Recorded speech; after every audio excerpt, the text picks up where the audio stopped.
Sonia et Robert Delaunay ont formé l'un des couples les plus mythiques de l'art du XXe siècle. Le Musée d'Art Moderne nous propose aujourd'hui de revenir sur l'œuvre de Sonia à travers une rétrospective réunissant ses œuvres de 1905 à 1970. D'origine ukrainienne, élevée en Russie, Sonia arrive à Paris en 1905. Du haut de ses 20 ans, elle maîtrise déjà la peinture puisqu'elle a étudié 2 ans en Allemagne à l'Académie des Beaux-Arts de Karlsruhe. Ses premiers tableaux sont marqués par l'influence fauviste et l'œuvre de Gauguin. Pendant ses premières années, Sonia s'essaye et expérimente le pouvoir de la couleur. 1909 est l'année de la rencontre de Sonia et Robert. Le jeune couple veut créer un art qui incarne la vie moderne. Fasciné par le pouvoir de la lumière naturelle et électrique, il décide de détruire l'objet au profit de la couleur.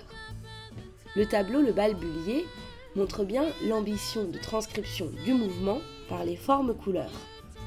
Sonia choisit ici un format panoramique qui a pour effet d'amplifier le déroulement des arabesques des couples de danseurs qui tourbillonnent sous les halos des globes électriques.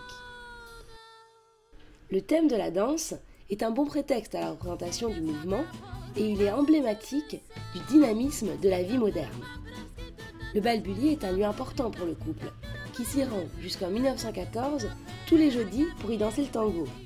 Sonia y porte ses premières robes simultanées et Robert les costumes conçus par sa femme.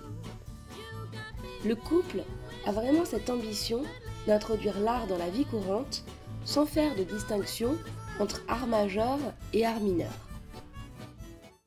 À la mort prématurée de son mari en 1941, Sonia se retrouve seule pour la première fois. Convaincue que le devenir de la peinture ne peut être qu'abstrait, elle poursuit des réflexions picturales menées avec son mari. La couleur devient le sujet même du tableau.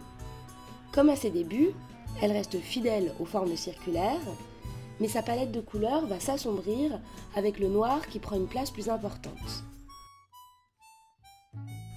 Le Serpent noir de 1967 est une synthèse de différentes périodes de son œuvre. À gauche, la bande ondulante peut rappeler le motif de l'une de ses écharpes de 1924. Au centre de la toile, la combinaison des formes géométriques est à mettre en parallèle avec une série de gouaches des années 60, et les rectangles sur la droite sont un lointain écho de la reliure du Transsibérien qu'elle réalise pour Blaise Cendrasse en 1913.